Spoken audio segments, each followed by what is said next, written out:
everybody, welcome back to the VentureBeat video studio. I am hanging out today with Penny Herscher of First Rain, a very intelligent, strong voice and a wonderful female in our industry.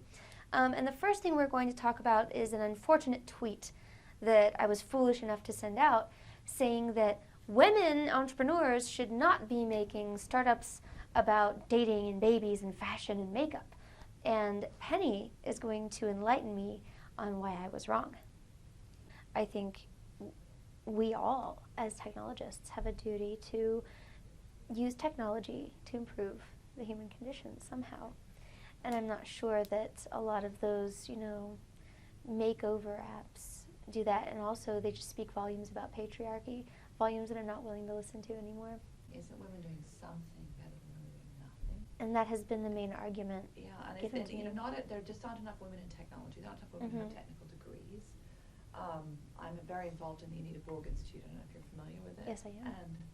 And our whole issue is how do you get more women into engineering in the first place?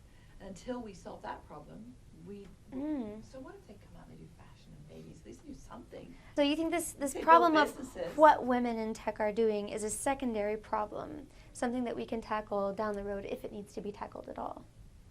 I think it needs to be tackled, but it's going to take time. And the first thing is involvement and awareness. Okay, so, And so it's education. wrong for me to scare off or to criticize the women who are... I'd never say it's wrong for you to criticize. Well. You're entitled to your voice. You're totally entitled to your voice. But I think it's a little harsh.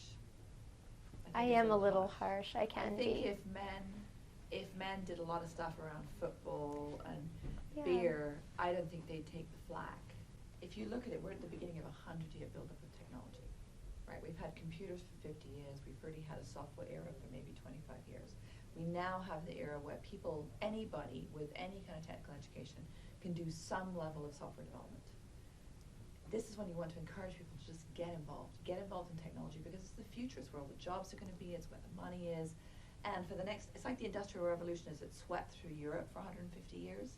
We're going through that. We're living right in the middle of that. So let's go back and talk about your background. You are obviously intelligent and strong and opinionated. You have a background in mathematics and in engineering. Right. That's kind of a double whammy of things women aren't supposed to do. That's right. So I'm blonde. And you're blonde. There's a dumb blonde stereotype all happening on this side of the studio. So tell me, how did you end up in those fields? So as I was going through high school, math was the easiest thing. It was the one subject I didn't have to study for. I enjoyed it. I loved it. My father was a mathematician. My mother was an engineer. I really didn't have a choice. It was both, I was channeled and it was easy. So I went to Cambridge and found that math at Cambridge was very difficult. Worked harder than I've ever worked in my life, and then became an engineer because I wasn't going to do a PhD in math. So I became a software engineer, did that for a while, and then went into business. And you said you had a sister, and she ended up going into physics. She did physics and then economics also at Cambridge. Okay. Yes. Was there ever a moment when you were like 5 years old and, Mommy, I want to be a ballerina? No, you will study math. Not that overt. Yeah. But there was definitely, there was an intellectual snobbery around the people who did what we would call in America liberal arts, and the people who did math and science. And there were the smart people and the not so smart people in my family. It's just the intellectual snobbery around the bright ones did math. Mm-hmm. So I was brainwashed. I wasn't told this, but I was brainwashed. Okay. And I'm glad I was brainwashed. Well, yeah, and that's something I would like to ask you.